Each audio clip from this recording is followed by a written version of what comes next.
Hello, ladies. How are you? I hope you're having a wonderful day. Thank you so much for pressing play and for joining me today and all the time. If you are here twice a week, I pop on Tuesdays and Fridays to share with you everything from health and fitness tips to some practical time management strategies and home management strategies because we could have all the knowledge in the world of health and fitness. And if we can't actually apply it, can't actually fit it into our lives, it's just not going to happen. So I used to get frustrated listening to podcasts where it was like single males telling me about 4-hour morning routines. And I was like, well, this does not work for me. So I try to just share with you, what I'm doing, what I've heard from other moms works, all that goodness. So today, kind of along that line, we're talking about longevity. And this is something that as a 21-year-old trainer, I was definitely not thinking about. So I will be honest about that up front. Like I definitely wish for my own training and for my clients, I could go back and tweak some things. And I did learn pretty quickly. Like I take very seriously professional development and always continuing to learn and grow and whatnot.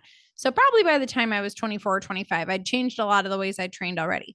But what I started out doing, for myself was a lot of box jumps, a lot of jump squats. Like I just got a lot of my information and my inspiration for my own workouts and for my clients from fitness magazines and from YouTube and that kind of thing. I don't think Instagram was even really, I think it was just becoming a thing. But, I was not at all, it wasn't even on my radar to be concerned about how I was going to be moving at 50, 60, 70, and hopefully beyond, God willing. I was just worried about losing the last 5 pounds or the last 10 pounds or doing even just things that looked fun and exciting and whatever. And before I'm a total buzzkill, because I definitely have some 20 somethings listening being like, yeah, like what's wrong with that? I do think that it's still okay to have some things in the rotation that aren't best for you. Like, for example, box jumps is one of those things that I know box jumps are a great exercise. If you don't know what this is, it's basically like just picture you're standing in front of literally a box. You bend your knees like you're going to take off, and then you jump, landing 2 feet on the box. You stand up straight, and then you jump or step down. So I've always loved doing them. I think they're fun. I think they're challenging. It's fun to see how many boxes you can stack or if you can go to the next highest box, whatever. It's just a athletic move. Now, here's the thing. No one needs to be doing box jumps unless you need to specifically train for explosive movement like that. So like very few athletes and things like that, like I'm an average 31-year-old mom. I don't really need to be doing box jumps. Okay. I just think they're fun and cool. Now, so back when I would do these often, I'd do them like at least once a week. I would jump up, jump down.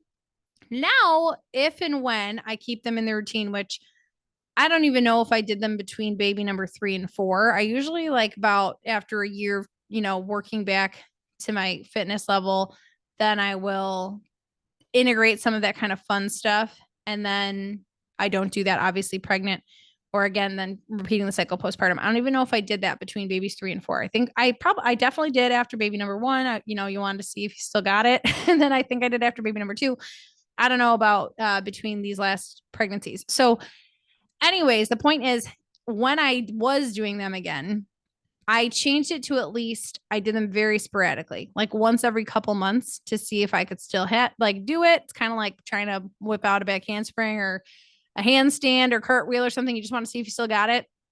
And instead of jumping up, jumping down, I would jump up and step down. So if I was to do a box jump, say a year after this baby's born, that's how I would do it is jump up with 2 feet and then step down. And it would be few and far between.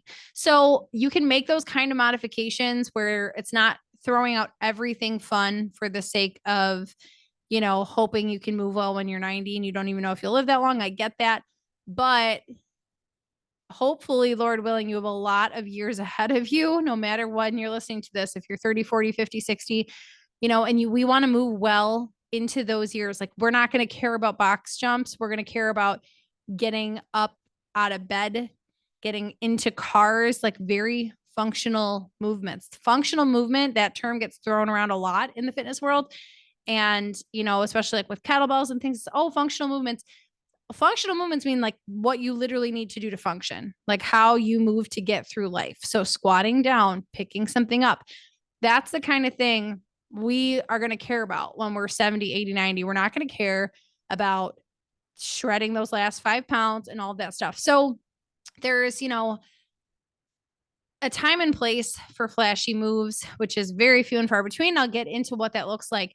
And for those who are my older and wiser ladies listening, my more seasoned ladies, I know like you're understanding this as well. And you've maybe gotten to a point in your workouts where like, yep, I can't train like I'm 20 anymore and I don't want to. So all this to say is whatever stage you're at, I encourage you to train like you are in your 40s or something where you're being more mindful, being more careful. The first time I really became aware of this before I got into the specific exercises that would be best to avoid and would be best to do, I was at a dinner for a gym that actually I wasn't working at. My husband was working at the time. I think we were dating or engaged, and he was working at two different gyms. So it was the one that we did not work at together. And we were at this dinner and we were sitting with a lady in her 60s who teaches aerobics classes and things like that. And at this time, she was teaching mostly like chair exercises and that kind of thing, silver sneakers, those kind of programs.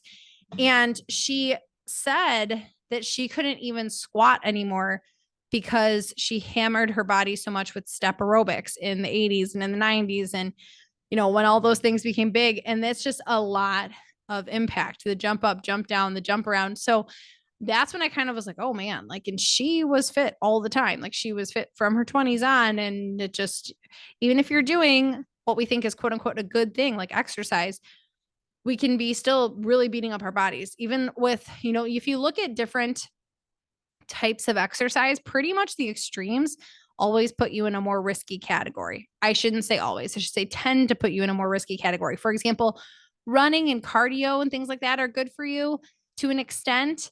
Ultra running, like if you look up how many ultra runners need knee replacements, hip replacements, like that gets into like their body just takes a lot on, takes the toll of all those miles. So for me personally, I want to be able to move well. That's what this is about. I do want to stay a healthy weight so I have a good quality of life and all of that. These things are not mutually exclusive. So you can still absolutely lose fat, maintain fat loss. I just don't want you to do the crazy, jumpy, twisty moves that you don't have to do. So my basics for protecting longevity and for best health overall for the long haul, I've got 1, 2, 3, 4, 5 for you today. So this is whatever age you are to start right now and to try to put into practice for life so that you are just overall healthy and can move and are a great physique and all that stuff. Okay.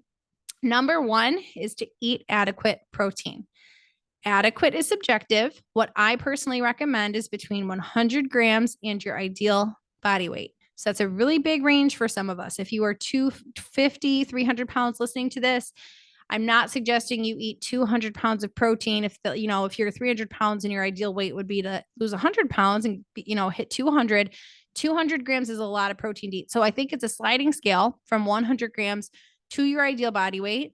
And this is on the higher side of most recommendations, but if you follow like the higher level fitness professionals who are looking at things like in the whole context of with strength training, which I'm going to get to in a second, that is a very typical recommendation. It's just not typical for the world that we live in, where the average protein consumption is like 40 to 60 grams. I just read a study the other day that said something like that. So if the average person is taking in 40 grams of protein a day, then yeah, it sounds like a lot to tell you to eat 120 or something like that, But protein has so many benefits, and I'm not even going to list them all here. I talk about this all the time. One other person that I love as a resource for this is Dr. Gabrielle Lyon. I found her more recently and I've talked about her a lot, but in recent podcast episodes. And I just loved it when I found her stuff because it validated everything I've been saying for a long time. So, and she's has way more, degrees and whatnot behind her name. So she's another resource you can tap into for this, and I think she even recommends more than that, but I do 100 to ideal body weight. Now, number 2 is strength training. That is excellent for protecting your body for the long haul. You are training your body how to move. Like I just said, standing up to get out of bed, like squatting down to use the toilet. These are all things that you do in strength training. So your body knows how to do them well. Deadlifting is just picking things up safely. And there's so much more to it where as you age, we lose bone density, right? And we lose muscle mass. So the more we can replace the muscle that we're losing, the better off we're going to be to protect ourselves against falls and osteoporosis and all those things. Strength training is something that we can do for our overall bone health and just preventing injury. Okay, number 3, this one I kind of alluded to already, is to eliminate or minimize jumping. So it's just more impact on your knees, right? And we do want to treat our joints with care because hopefully these are the joints that we're going to have forever, not having to be replaced, our knees or hips or whatever. And this is just one of those, like, there's not really a, you need to do this unless you are some kind of elite athlete who like specifically needs this explosive training. You probably don't need to be jumping. So I'm very careful about that now. Like, I think step aerobics is really cool. I have a friend and former client who teaches it, and we were chatting about it one day. I was like, you just really have to be careful about the jumpy. I know there's step options where you just step up, step down, and step up, step over, not necessarily jump on, jump around. But, just watch. That's what I don't love when clients will tell me, I'm just doing, I just want to talk to you about nutrition because I'm doing so-and-so's like HIIT program on YouTube. What do you think of it? And then I have to go look it up because I'm not going to just let somebody do something that I have no idea if it's safe and whatnot. And so many times HIIT equals jumping around, and it's not good for you. It's not good for it. I'm just going to put that really clearly. And this is again, something that I've like evolved into of, I used to think, the stepping options are just for beginners. Like, no, too much jumping is not good for you. So in like the Chasing Greatness group workouts, I might include like a pop squat or a banded pop squat where we are standing and we separate our feet, not really a jump. It's like we ease down into a squat and then we step back up or pop back up. It's very minimal impact because it's basically stepping together. You just have a tiny bit more force behind it. Whereas a jump squat where you go all the way down, jump up in the air and you're landing on your knees from up in the air, that's a lot more impact. So I don't want you to think, if you're thinking through some of my workouts being like, that's kind of hypocritical because she is jumping in there. I limit it very much so. Like if I put pop squats in there, I don't also pair that with like squat thrusts. And I do show like the stepping options for squat thrusts, but I don't put these things in every single month or again, then multiple times. If I have one exercise that has like a slight jump to it, I will not pair it with another slight jump exercise. So eliminate it or minimize it. 2 more. So number 1 was eat adequate protein. Number 2 is strength training. Number 3, eliminate or minimize jumping. And number 4, for your longevity and overall health, is to stop yo-yo dieting. This is so bad for metabolisms, confuses them, does not know when we're feeding it next, when we're taking in enough calories. So it will store up whatever calories we give it because it doesn't know when you're going to withhold it from them again. So we really need to, for the long haul, feed our bodies the right balance of carbs, fat, and protein. So that's your macros, if you're newer to that, and figure out what that balance is and maintain that balance. Whether you're eating in a deficit, taking in less than you're burning, or you're just trying to maintain to equal it out, it's so crucial to not go super calorie surplus, super deficit. And we do this a lot when we're feeling like we've overindulged, then we need to bounce back, quote unquote, and we'll drop our calories dramatically, I just need to do a 3-day detox. No, you don't. You need to get back to whatever number your body really needs to run well and try to maintain that. If this is totally foreign to you and you have no idea what I'm talking about, if you go to my homepage, healthycatholicmoms.com, there's a freebie right on the homepage that's free download about how to figure out your macro targets. And this will walk you through what I'm talking about. All right. Last tip is to get enough sleep. I know this past year, I've really been talking about sleep on the podcast a lot. And it's like the most frustrating thing I know. It's the most frustrating thing to hear. Like, okay, great. I'll just get more sleep. I know, don't have to tell me. Some of us are in seasons where you just can't help it. Pregnancy, insomnia, newborn, little kids, all that. if you're not in a stage where you really can't help it, or if you're in that stage, but like your kids sleep really well, it's just that you stay up late because you want kid free time, revisit what you're doing here, because cortisol is the stress hormone. Okay. It's supposed to fall at night. And then if we don't get enough sleep, our stress level just stays super high all the time. And it doesn't calm down and then spike. It just stays really high if we don't get enough sleep. So stress is listed as the cause of so many other health issues.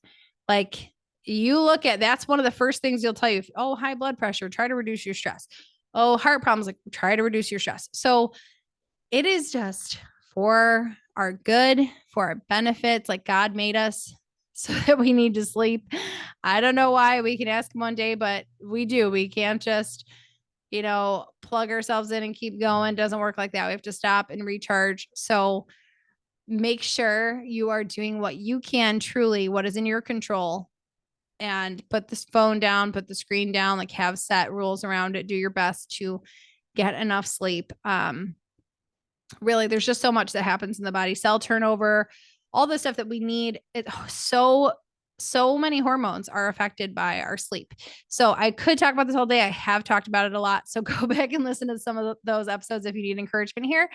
But that is the overall picture that I have for you of training for the long haul and training to be a healthy grandma, and not just, healthy Catholic moms, healthy Catholic grandmas. That's the next step. Hopefully, Lord willing, that we, stay mobile and stay well. So I hope you enjoyed this. If you did, I'd love if you'd share it with a friend or share it on your stories, get the message out to more people so they stop jumping around and doing crazy exercises.